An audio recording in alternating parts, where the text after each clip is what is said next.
భగవన్నామాన్ని పిలిచి భగవంతుణ్ణి అయోమయానికి గురి చేసిన వాళ్ళు కూడా ఉన్నారు. ఎవరిని పిలుస్తున్నాడు రా అర్థం కాలేదు. అలా పిలిచిన వాడు ఒకడున్నాడు లోకంలో, అలా శరణాగతి చేసిన వాడు ఒకడున్నాడు. ప్రాణం పోయే ముందు భగవన్నామం చెప్పిన కారణానికి ఫలితమేమో తెలుసా? భగవన్నామము యొక్క వైభవం ఏమిటో, ఆయన్ని పిలవడం అంటే ఏమిటో, ఆయన్ని పిలిచినప్పుడు ఆయన ఎంత త్వరతో వస్తాడో, కోటి జన్మల నుండి తను చేసినటువంటి పాపాలు ఏ ఉన్నాయో, ఇంతకన్నా ముందు జన్మల నుంచి ఉన్నటువంటి పాపాలు ఏ ఉన్నాయో, ఆ పాపాల రాశి అంతా కూడా ప్రాణోత్క్రమణంలో నారాయణ అన్నాడు కాబట్టి కాలిపోయాయి. లేవు ఇతనికి పాపాలు. మీకు ఈ ధర్మ సూక్ష్మం తెలియదు. పెద్ద దూది పర్వతం ఉంది, ఒక నిప్పు రవ్వ చాలదా కాలిపోవడానికి? ఒక్కసారి నారాయణ అన్న నామం చాలదా పాపాలు కాలిపోవడానికి? నామము చాలా తక్కువ అని భావన చెయ్యవద్దు. నామ సంకీర్తనము ఎంత గొప్పదో తెలుసా? భగవన్నామము చెప్పడానికి పెట్టి పుట్టి ఉండాలి. అది లేనినాడు ఆ నామం చెప్పేటటువంటి అదృష్టం పట్టదు. కూలిన చోట, కొట్టబడి కుండిన చోట, మహాజ్వరాదులన్ ప్రిలిన చోట, సర్పముఖ పీడలు పొందిన చోట, ఆర్తులై తూలిన చోట, విష్ణు భవదూరుని పేర్కొని రేనియ కాలుని యాతనా వితతి పూనరు కానరు దుఃఖభావముల్. భగవన్నామం ఎప్పుడు చెప్పచ్చు అంటే నియమం లేదు, ఎప్పుడైనా చెప్పచ్చు. గజేంద్రుడు ఎప్పుడు చెప్పాడు? ప్రాణం పోయాడు ఎప్పుడు చెప్పాడు? ద్రౌపదీదేవి ఎప్పుడు చెప్పింది? ఏకవస్త్రయ్యి ఉండగా చెప్పింది సభలో. ఒక మంత్రం చెయ్యాలంటే నియమాలు ఉంటాయి. కదలకూడదు, అంగన్యాస కరన్యాసాలు చెయ్యాలి, దాని మీదే దృష్టి పెట్టాలి, వెన్నుపాము నిటారుగా ఉంచాలి, జపం చెయ్యాలి. భగవన్నామం చెప్పడానికి నువ్వెక్కడున్నావన్న దానితో సంబంధం లేదు. ఆఖరికి మంచం మీద ఉన్నా కూడా గోవిందనామం చెప్పచ్చు. దుస్వప్నే స్మర గోవిందం సంకటే మధుసూదనం కాననేనా రసింహశ్చ పావకే జలసాయినం జలమధ్యే వరాహంచ పర్వతే రఘునందనం. ఎక్కడున్నా భగవన్నామం చెప్తూనే ఉండొచ్చు. భగవన్నామం ఇప్పుడిప్పుడు చెప్పవలసి ఉంటుంది, ప్రయత్నపూర్వకంగా అలవాటు కావాలి. ఎలా అంటే కూలిన చోట అలా వెళ్ళిపోతున్నాడు, ఏదో పరద అడ్డొచ్చింది, తూలేడు, పడిపోతున్నాడు. గబుక్కను నోటి వెంట నారాయణ అనో శివ అనో అనడం అలవాటు కావాలి. తూలిపోయాడు, భగవన్నామం నోటి వెంట రాలేదు, చిన్నబుచ్చుకోవాలి, అలవాటు కావట్లేదు. తూలిపోతేనే అనలేని వాణ్ణి రేపు ప్రాణోత్క్రమణంలో ఏమంటాను? కాబట్టి తూలిన చోట, కొట్టబడి కుందిన చోట. వేదిక మీద ఉపన్యాసం చెప్పి పైకి లేచాడు, పైన ఒక పెద్ద దూలం ఉంది, తల మధ్యలో ధమ్మని తగింది. కళ్ళ ముందేదో మెరుపు మెరిసినట్టయి ఒక్క లిప్త కాలం అన్నీ మరిచిపోయాడు, అసలు ఏం గుర్తురాలా. తర్వాత గుర్తొచ్చింది. అప్పుడు వెంటనే భగవన్నామని చెప్పగలవా? కూలిన చోట, కొట్టబడి కుందిన చోట, మహాజ్వరాదులన్ ప్రేలిన చోట. 104, 105 జ్వరం వచ్చేసి ఒంటి మీద తెలివి లేనప్పుడు భగవన్నామాన్ని పలవరించగలవా? మహాజ్వరాదులన్ ప్రేలిన చోట, సర్పముఖ పీడలు పొందిన చోట. అలా వెళ్ళిపోతున్నావు. అకస్మాత్తుగా త్రాచుపాము వచ్చి ఇలా పడగ విప్పింది. కేశవ, మాధవ, గోవింద, నారాయణ, మధుసూదన అనగలవా? లేకపోతే బాబోయ్ బాబోయ్ బాబోయ్ అంటావా? అలా సర్పముఖ పీడలు పొందిన చోట, ఆర్తులై తూలిన చోట, ఏదో ఒక కోరిక కోసం ఆర్తితో తూలిపోతున్నాడు. అప్పుడు భగవన్నామం గుర్తొస్తుందా? ఆర్తులై తూలిన చోట విష్ణు భవదూరుని పేర్కొని రేని. అప్పుడు కాని విష్ణునామం చెప్పగలిగితే ఆ కాలుని యాతనా వితతి కానరు పూనరు దుఃఖభావముల్. యమధర్మరాజు గారి యొక్క దర్శనమే ఉండదు. అందుకే శంకరాచార్యులు వారు భజగోవిందం చేస్తూ ఒక మాట అంటారు. ఆ భగవద్గీత కించిదీత గంగాజలలవ కణికాపీత సకృతపియేన మురారి సమర్చ క్రియతే తస్య యమేన నచర్చ. యమధర్మరాజు గారు రావడం, మనని రమ్మండం, బాబోయ్ నేను రానండం, ఆయన పీకుతూ ఉండడం, మనం లాగుతూ ఉండడం ఏమి ఉండవు. హాయిగా భగవంతుని యొక్క పార్షదులు వచ్చి తీసుకెడతారు. అందుకే ఎప్పుడూ భగవన్నామము చెప్పవలసిందే. భగవన్నామము చెప్పేటప్పుడు భగవన్నామముగా చెప్పాలని నియమం లేదు. బిడ్డ పేరు పెట్టి పిలిచిననైన, విశ్రామ కేళినైన, పద్య గద్య గేయ భావార్థములనైన కమలనయను తలుప కలుషహరము. విష్ణుదూతలు చెప్తున్న మాటలు. పిల్లలకి భగవంతుడి పేర్లు పెట్టుకున్నాడు. పెట్టుకున్నందుకు ఆ పేరు పెట్టి పిలుస్తాడు. ఒరే కార్తికేయ ఇలా రారా అంటే, అమ్మ శ్రీకరి ఇలా రావే అన్నాడు. అస్తమానం భగవన్నామం పిలుస్తున్నాడు. ఎవరిని? తాత అయిపోయాడు కదూ భ్రాంతి మనవల మీద. ఆ మనవల్ని తలుచుకుంటాడు రోజు 10 మాటలు. కార్తికేయుడు ఏం చేస్తున్నాడో, శ్రీకరి ఏం చేస్తోందో అంటాడు. భ్రాంతితో మనవల్ని గుర్తు తెచ్చుకు తలుచుకున్న భగవన్నామం చెప్తున్నాడు కాబట్టి పుణ్యం వస్తుంది. అది తుస్సు పుస్సు పెట్టుకుంటే పాపం వస్తుంది, వాడికి అభ్యున్నతి ఉండదు. కాబట్టి బిడ్డ పేరు పెట్టి పిలిచిననైనా విశ్రామ కేళినైనా ఆఖరికి ఆడుకుంటున్నాడు. ఆడుకునేటప్పుడు నువ్వు రాముడి పక్షం, నేను కృష్ణుడి పక్షం. కృష్ణ పరివారం పేర్లన్నీ ఇటు పెట్టుకున్నాడు, రామ పరివారం పేర్లన్నీ అటు పెట్టుకున్నాడు. లక్ష్మణుడు అవుట్, భరతుడు అవుట్, శత్రుఘ్నుడు అవుట్ అంటున్నాడు. అలా అన్నందుకు హనుమ ఒక్కరిని మాత్రం పట్టుకోలేకపోతున్నాం. ఆ హనుమ ఒక్కరి వల్ల మళ్ళీ తరుంకూత వచ్చేస్తున్నారు, మళ్ళీ అందరూ వచ్చేస్తున్నారు అంటున్నాడు. అలా అస్తమానం ఆ నామాలు అంటున్నాడు కాబట్టి పుణ్యం.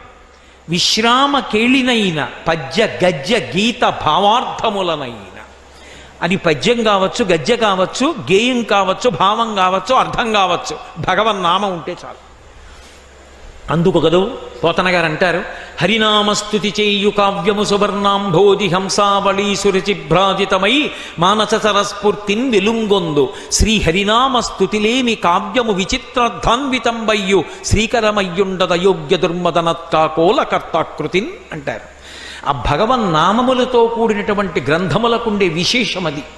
కాబట్టి విశ్రామ కేళినైన పద్య గద్య గేయ భావార్థములనైన కమలనయను తలుప కలుషహరము. ఆయన్ని తలుచుకుంటే చాలు పాపములు పోతాయి.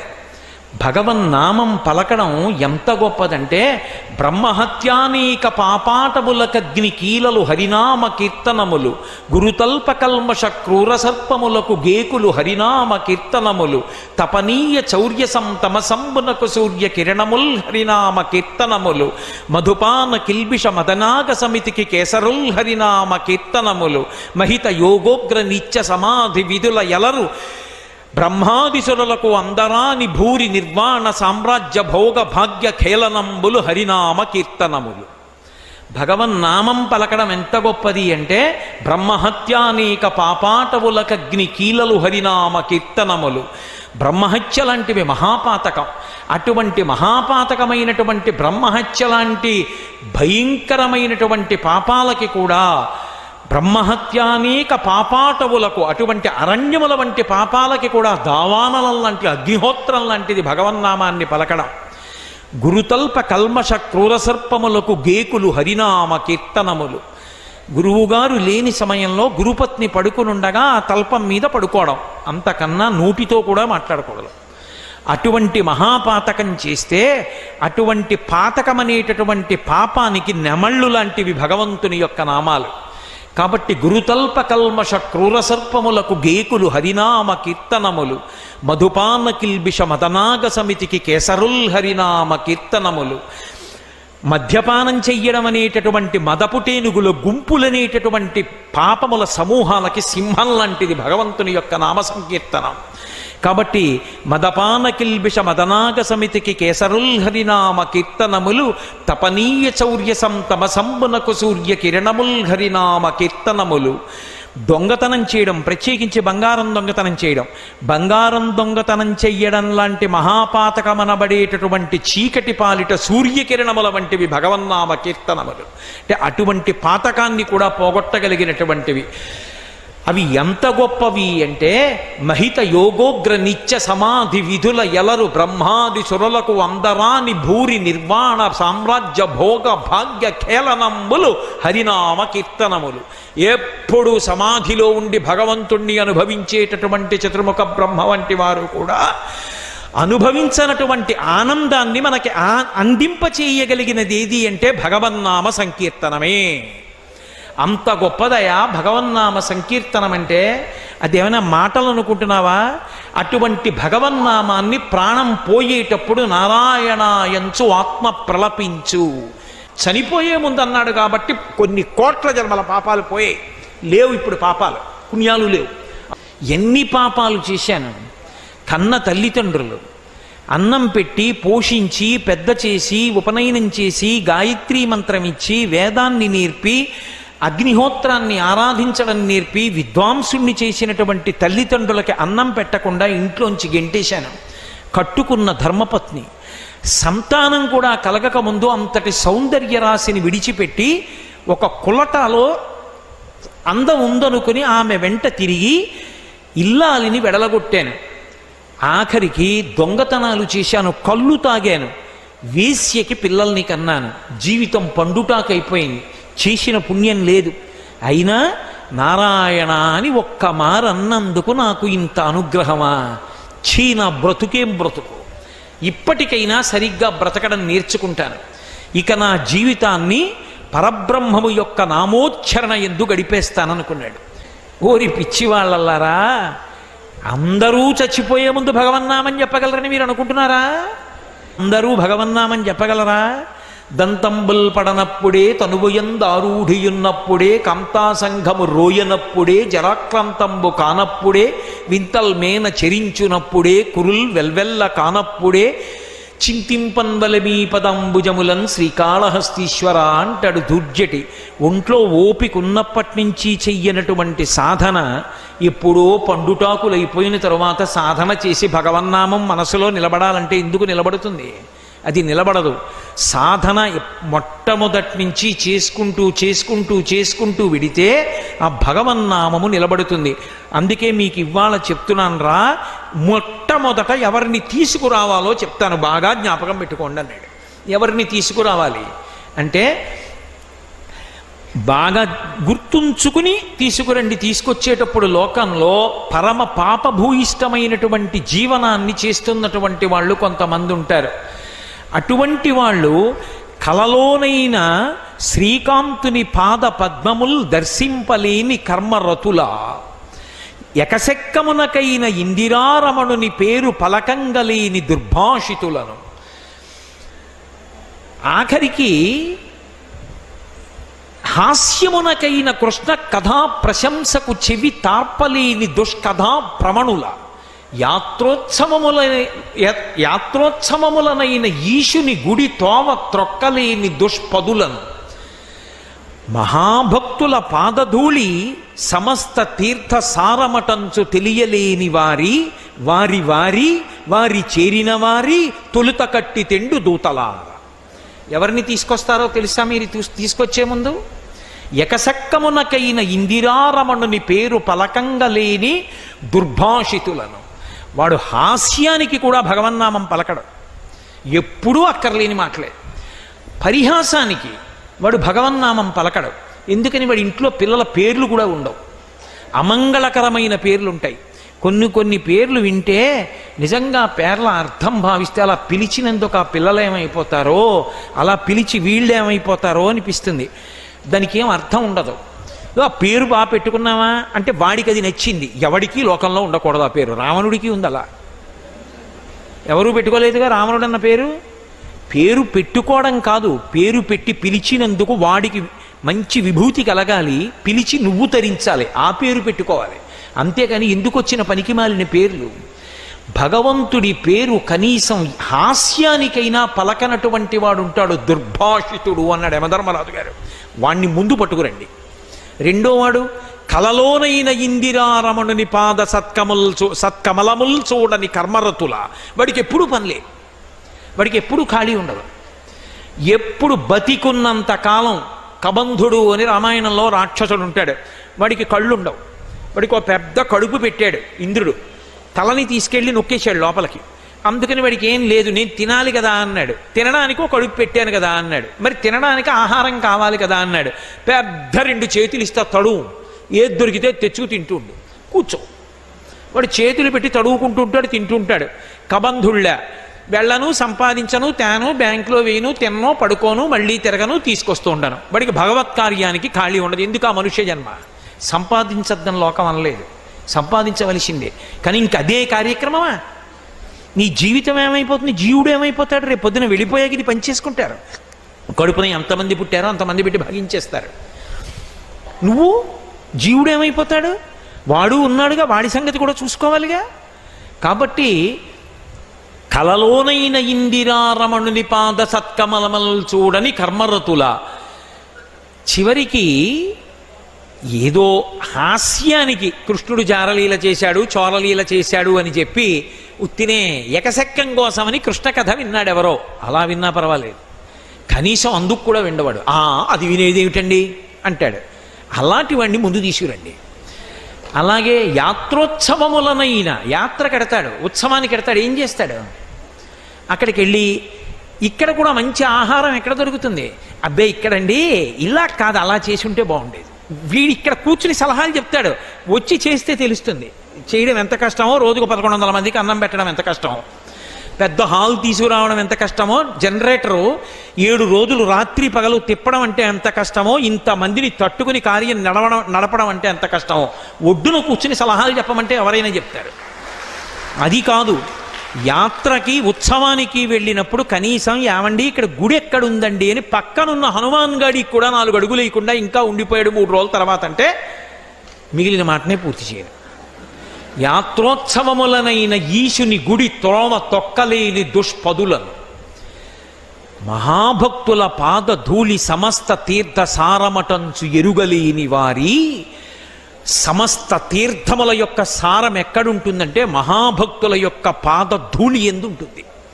అటువంటి వారి పాదాలకి నమస్కరించడానికి అహం అడ్డొచ్చి నిటారుగా తాటి చెట్టులా నిలబడేవాడు ఎవడుంటాడో వారి వారి వారి వాడికి మేము వాడి వాళ్ళమండి అని గర్వంగా చెప్పుకునే వాళ్ళు ఎవరున్నారో వారి వారి వారి చేరిన వారి, అలాంటి వాళ్ళ చుట్టూ చేరిన వాళ్ళని తొలుత కట్టి తెండు దూతలారా, వాళ్ళ అక్కర్ల భూమి మీద ముందు కట్టి తెచ్చేయండి.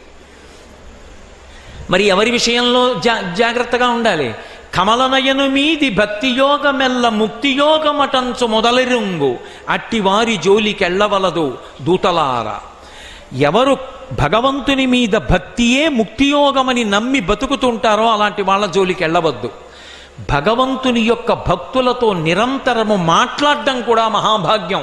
అజామీలుడు అదే చెప్పాడు చిట్ట చివర, హరిభక్తులతో మాటలు ధరనెన్నడు చెడని పుణ్య ధనముల మూటల్ అవి వరముక్తికాంత పూతోటలు అరిషడ్వర్గములు చొరని అరుదగు కోటల్ అన్నాడు. ఎక్కడి నుంచి వస్తుంది ఆ సంస్కారం అంటే భగవంతుని యొక్క భక్తులైన వాళ్లతో కూడి ఉన్నా ఎప్పుడూ భగవన్నామం వినడం, భగవత్ కథ వినడం, భగవత్ సేవ చేయడం, ఆయనతో గుళ్ళకెళ్ళడం, గోపురాలకు వెళ్ళడం, తీర్థానికి వెళ్ళడం, నదికి వెళ్ళడం, భగవన్నామం పలకడం, భగవత్ కథాశ్రవణం, అనురక్తి సంస్కారము ఇవి ఉద్భవిస్తాయి. అటువంటి హరిభక్తులతో మాటలు ధరనిన్నడు చెడని పుణ్య ధనముల మూటల్. సంపాదించుకున్న ధనం పోవచ్చు, కానీ హరిభక్తులతో కలిసి ఉన్నందువల్ల వచ్చినటువంటి పుణ్యమనబడేటటువంటి ధనము యొక్క మూట పాడయ్యేది కాదు. ధరనెన్నడు చెడని పుణ్య ధనముల మూటల్ వరముక్తికాంత పూతోటలు. అటువంటి వారితో మాటలు ముక్తికాంత పూతోటలు. అరిషడ్వర్గములు చరని అరుదగు కోటల్. కామక్రోధ లోభమద మోహమాత్సర్యములు ప్రవేశించని అరుదైన కోట. మామూలు కోటల్లోకి శత్రువులు ఎప్పుడోప్పుడు ప్రవేశిస్తారు, ఏ ఊడునో ప్రవేశపెట్టి. కానీ ఈ కోటలోకి అంతఃశత్రువులు కూడా ప్రవేశించరు. ఏ కోటలోకి? భగవద్భక్తులతోటి సహవాసం ఉంటే. కాబట్టి అటువంటి వారి జోలికి వెళ్ళవద్దు దూతలారా అని యమధర్మరాజు గారు చెప్తాడు. కాబట్టి అజామీళోపాఖ్యానం మనకి భాగవతంలో ఏం నేర్పిందంటే, ఏదో ఒక కారణానికి ఎప్పుడో అప్పుడు భగవన్నామం చెప్పడం నేర్చుకో. కంచికామకోటి పీఠాధిపత్యం వహించిన మహాపురుషులు చంద్రశేఖరేంద్ర సరస్వతి మహాస్వామి సభలకి వెళ్ళి, అయ్యా మీకు అది ఇస్తామండి ఇది ఇస్తామండి అని అడిగితే, నాకు అవన్నీ అక్కర్లేదు, నేను సన్యాసిని, నేను అడిగింది మీరు ఇస్తారా? ఇస్తాం. అందరూ ఇవ్వగలరు, ఇస్తారా? ఇస్తాం. మీ జీవితంలో ప్రతిరోజు 2 నిమిషాలు నాకు ఇచ్చేశానని, దానం చేశానని చెయ్యెత్తండి. అందరూ చెయ్యెత్తేవారు. కాబట్టి మీ జీవితంలో ప్రతిరోజు 2 నిమిషాలు నావి కదా, నే చెప్పినట్టు చెయ్యాలి. 2 నిమిషాలు ఎప్పుడో అప్పుడు భగవన్నామని చెప్పండి. మీరు నాకు ఇచ్చేశారు కాబట్టి ఇప్పుడు 2 నిమిషాలు ప్రతివాడి చేత భగవన్నామం చెప్పించి ఇన్ని కోట్ల మందిని ఉద్ధరించారు. అది మహానుభావుల జీవితం అంటే. సంసారంలో బాగుంది, చాలా బాగుంది, చదువుకున్నాను, తర్వాత పెళ్ళయింది, మంచి భార్య వచ్చింది, కొడుకుట్టాడు, కూతురుట్టింది, మంచి అల్లుడు వచ్చాడు, మంచి మనవలు పుట్టారు, అమ్మో ఎంత సంతోషమో, చాలా మంచి కోడలు వచ్చింది, తప్పకుండా మనవలు వస్తారు. నీ పరిస్థితి ఏమిటి? ఎన్నేళ్ళు వచ్చేసాయి? 50 దాటిపోయావు. మనవలు పుడతారు, మనవలు పెద్దవాళ్ళు అవుతారు, మనవలు కాలేజీకి వెడతారు, నీకు 70, మనవలు ఇంకా పెద్దవాళ్ళు అవుతారు, వాళ్ళ పెళ్ళిళ్ళు అవుతాయి, వాళ్ళకి అక్షతలు వేస్తావు, నువ్వు 80. మళ్ళీ వాడికో మనవడు పుడతాడు, నీకు మునిమనవడు పుట్టాడు, నీకు కనకాభిషేకం చేశారు 90. సాధించింది ఏమిటి? అడుగు నుంచి వచ్చేస్తోంది మృత్యువు కాలంలోనే. ఏది పట్టుకుంటుంది? కాలు పట్టుకుంటుంది. ఉన్నన్నాళ్ళు కాళ్ళతో తిరుగుతాడు, మృత్యు వచ్చింది ఇంకెక్కడికి తిరగడక్కడ పడుకుంటాడు. ఇక వీడు ఎలాగో తిరగడం నలుగురు వచ్చి తీసుకెళ్ళిపోతారు. అప్పుడు మనం మాత్రం ఊరుకుంటాం ఏంటి? వైద్యులు లేరా? వైద్యశాలలు లేవా? పరిగెత్తం. అలా సంసారంలోంచి బయటపడడానికి జీవుడు ప్రయత్నం చేస్తుండడు.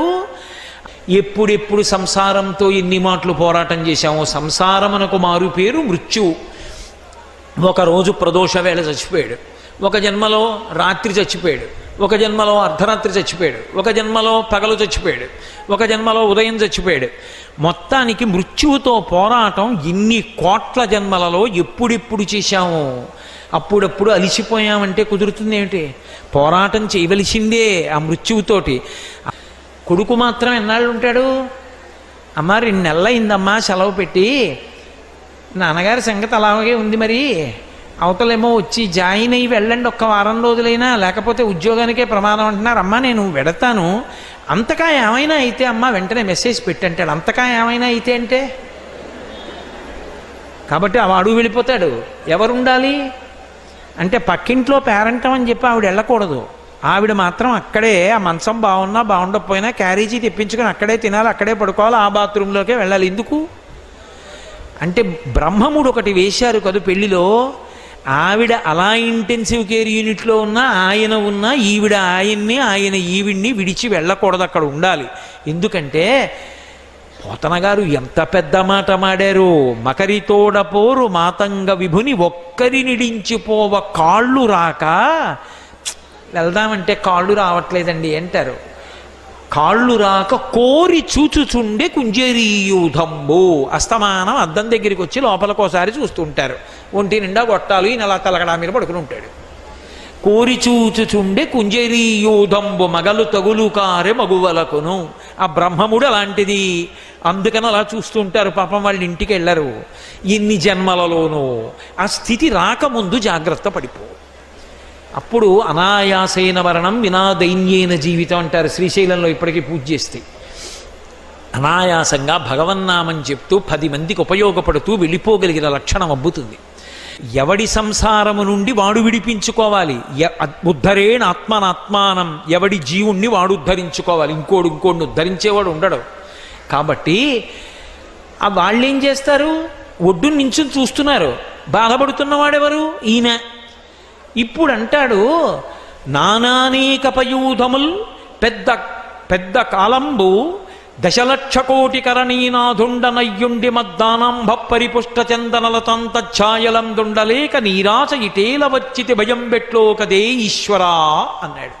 నానానేక పయూధముల్ పెద్ద కాలంబు వనంబులో సమ్మానింపం దశలక్ష కోటి కరణీనాథుండనయ్యుండి మద్దానాంభ పరిపుష్ట చందనలతంతఛాయలం దుండలేక అన్నాడు. నేను 10 లక్షల కోట్ల భార్యలకి భర్తని అన్నాడు. దశలక్ష కోటి కరణీనాథుండనయ్యుండి నానానేక పయూధముల్ వనములోనం పెద్ద కాలంబు సమ్మానింపన్. బోలెడన్ని ఏనుగులు అరణ్యంలో నన్ను సత్కరిస్తుండేవి, నా పట్ల మర్యాదతో ప్రవర్తిస్తుండేవి. నేను మద్దానాంభ పరిపుష్ట చందనలతంతఛాయలందుండలేక ఇదం నమమాన్ నేను విడిచిపెట్టినటువంటి దాన ధారల చేత చందనపు వృక్షాల తోటలు పెరిగాయి. వాటి నీడలో పడుకోక ఎందుకు వచ్చాను ఇక్కడికి? ఎందుకు పడుతున్నాను ఈ బాధ? నిందలైందే బొందిపోదంటారు కదూ. 1,000,000 మంది వైద్యులు కూడి వచ్చిన కాని మరణమయ్యడి వ్యాధి మాన్పలేరు. ఏదో కారణం చెప్పి ఏడుస్తాడు. ఎందుకు వచ్చిందండి? అనవసరంగా చూసుకోకుండా తొందరపడి వెళ్ళిపోయాను. స్నానాల గదిలోకి కాలు జారి పడిపోయింది. అబ్బబ్బబ్బా ఎంత బాధపడిపోతున్నానో అంటాడు. ఇప్పుడు ఆపరేషన్ చేయడానికి పనికిరాదండి, ఇంకా ఆయనకి ఎనస్థీషియా ఉపయోగం లేదు, పాపం కాలు ఎత్తి కట్టేస్తాం, అలా ఉండాలంటారు. ఎంత బాధపడుతుంటాడో తలుచుకు. ఒక పక్క ఊపిరి అందట్లా, ఒక పక్క ప్రాణాలు పోతున్నాయి, ఒక పక్క ఇంద్రియాలు పనిచేయట్లా, ఏదో భయం. కాబట్టి ప్రాణంబులా ఠావుల్ తప్పెను మూర్ఛ వచ్చే తనువుండస్సెన్ శ్రమంబయ్యడిన్ నీవే తప్ప ఇతప్పరం బెరుగా. ఇప్పుడు శరణాగతి చేస్తాం. ఈశ్వరా నువ్వు తప్ప నన్ను రక్షించేవాళ్ళు లేరు, నీవే తప్ప ఇతప్పరం బెరుగ మన్నింపందగున్ దీనునిన్. నన్ను మన్నించు దీనుణ్ణి, రావే ఈశ్వర కావవే వరద సంరక్షింపు భద్రాత్మక. శరణాగతి యొక్క గొప్పతనం ఏమిటో పోతన గారు చూపిస్తున్నారు. సంస్కృత భాగవతం ఆంధ్ర భాగవతం విడిపోతాయి ఇక్కడ. శరణాగతిలో భక్తుడు తన బలహీనత పరమేశ్వరుడికి చెప్తాడు. శరణాగతి త్రికరణ శుద్ధిగా చేస్తే భగవంతుడి తక్షణం వచ్చేస్తాడంతే. సరికదా, భక్తుడు పెట్టిన నియమాన్ని భగవంతుడు పాటిస్తాడు. శరణాగతి అంత గొప్పది. నోటితో చెప్పడం కాదు, నిలబడగలిగినటువంటి ప్రజ్ఞ ఏర్పడితే, నిజంగా అలా శరణాగతి చెయ్యగలిగితే. అందుకే కలుగడే నా పాలి కలిమి సందేహింప కలిమిలే ములులేక కలుగువాడు నా కడ్డబడరాడెనలిన సాధువులచే బడిడి సాధువుల కడ్డుపడిడివాడు లీలతో నామరాలింపడే మొరగుల మొరలిరుంగుచు తన్ను మొరగువాడు ఆది మధ్యంతములు లేక ఎరలువాడు భక్త జనముల దీనుల పలివాడు వినడే చూడడే తలపడే వెగరాడే అన్నాడు. కలుగడే నా పాలి కలివి సందేహింప కలిమిలే ములులేక కలుగువాడు. పరమేశ్వరుడు ఇతకపూర్వం నువ్వేం చేశావని నేను రావాలి అని అడగడు. ఆయన ఇతపూర్వం నువ్వు ఎలా ఉన్నావన్నది అనవసరం. ఇప్పుడు ఆయన పట్ల పరమభక్తితో నిలబడితే వచ్చేస్తాడు. డబ్బున్నవాడా డబ్బు లేనివాడా ఆయనకు అనవసరం. స్త్రీ పురుష పండిత పామర కులమత వర్ణ వర్గ విచక్షణలు కలిగినటువంటి వాడు భగవానుడు కాడు. కాబట్టి ఆయన కలుగడే నా పాలి కలిమి సందేహింప కలిమిలే ములులేక కలుగువాడు నా కడ్డబడరాడెనలిన సాధువుల చేబడి సాధువుల కడ్డుబడివాడు. సాధు పురుషులైనటువంటి వారికి కష్టం వచ్చినప్పుడు అడ్డుపడి ఆదుకునేటటువంటి కరుణార్ద్ర హృదయుడైనటువంటి ఆ భగవానుడు వచ్చి నన్ను రక్షించాలి. లీలతో నామరాలింపడే మొరగుల మొరలిరుంగుచు తన్ను మొరగువాడు. ఇక్కడ పోతన గారి భాగవతం విడిపోయింది. ఇది ఆయన దర్శనం, రామానుగ్రహం ఆయనకి. నేను శరణాగతి చేసి ఇంత కష్టంలో ఆయన్ని పిలుస్తున్నాను కాబట్టి ఏదో ప్రహ్లాదుడికి వచ్చినట్టు ఇక్కడి నుంచి ఇక్కడ రావడం కాదు, తనని తాను మరిచిపోయి రావాలి పరిగెత్తుని. లీలతో నామరాలింపడే మొరగుల మొరలిరుంగుచు తన్ను మొరగువాడు ఆది మధ్యాంతములు లేక ఎలలువాడు భక్త జనముల దీనుల పాలివాడు వినడే చూడడే తలపడే వెగరాడే. మహానుభావుడి దీనుల యొక్క మాటలు ఈ పద్యాలకి అన్ని మాటలకి వ్యాఖ్యానం అక్కర్లేదు, అన్నీ అర్థమైపోతాయి. కాబట్టి అటువంటి భగవానుడు రావాలి. ఇక్కడ వరకు ఆంధ్రీకరించి ఓ కమలాప్త ఓ వరద ఓ ప్రతిపక్ష విపక్ష దూర కుయ్యో కవియోగి వంద్య సుగుణోత్తమ ఓ శరణాగతామరానోక ఓ మునీశ్వర మనోహర ఓ విమల ప్రభావ రావే కరుణింపవే శరణార్థిని నన్ను కావవే అన్నాడు. ఓ కమలాప్త, కమలములకు ఆప్తుడైనటువంటి వాడా, వరద వరములను ఇచ్చేటటువంటి వాడా, సుగుణములు కలిగిన వాడా, కవుల చేత వర్ణింపబడినటువంటి వాడా, అటువంటి ఓ భగవానుడా నువ్వు బయలుదేరి వచ్చి నన్ను రక్షించాలి, నేను శరణాగతి చేస్తున్నాను అన్నాడు. ఇక కొస ప్రాణానికి వచ్చేసింది, ఇక ప్రాణం పోయేటటువంటి స్థితికి వచ్చింది. ఇప్పుడు రావాలి. ఎలా రావాలి? లీలతో నామరాలింపడే మొరగుల మొరలిరుంగుచు తన్ను మొరగువాడు. తనను తాను మరిచిపోయి రావాలి. తనను తాను మరిచిపోయి ఎలా రావాలి? పోతన గారి ఘంటం కదల్లా. ఎక్కడి నుంచి రావాలి? కలం నడవక ఘంటం అక్కడ పెట్టేసి భాగవతం మూసేసి కూతుర్ని పిలిచారు. అమ్మా నదికి వెళ్ళి స్నానం చేసి సంధ్యావందనం చేసుకొని వస్తానమ్మా అని బయలుదేరి వెళ్ళిపోయారు. ఇలా 4 అడుగులు బయటికి వెళ్ళారు, మళ్ళీ వచ్చారు. పోతన గారు నివాసం ఉన్న ప్రదేశం చూడాలి. ఆ ఇల్లు లేదు కానీ ఆ ప్రాంగణం తొక్కాలి ఒక్కసారి. ఆ